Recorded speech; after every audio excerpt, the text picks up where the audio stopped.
সরকারকে ক্ষমতায় এনেছেন। এই সরকার দেশবান্ধব সরকার, দেশের মানুষের কথা ভাবে, মানুষের কথা চিন্তা করে, মানুষকে কর্মময় করে তোলা, দেশকে একটা সুশাসন প্রতিষ্ঠিত করা, মানুষ যেন যে কোনোভাবেই হোক কাজ করে সংসারটা ঠিকমতো চলে, সেই চিন্তাটা আমাদের মাননীয় প্রধানমন্ত্রী সবসময় ভাবেন।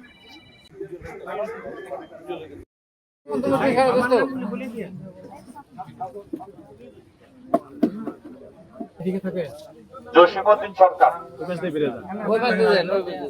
আফজাল মোল্লা,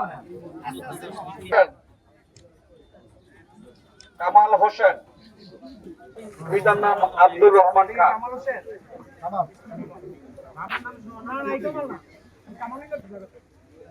পিতার নাম আব্দুল হাই শনি,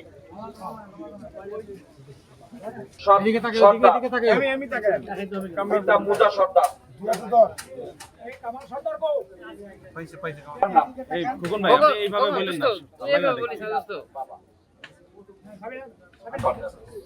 মোহাম্মদ কামাল,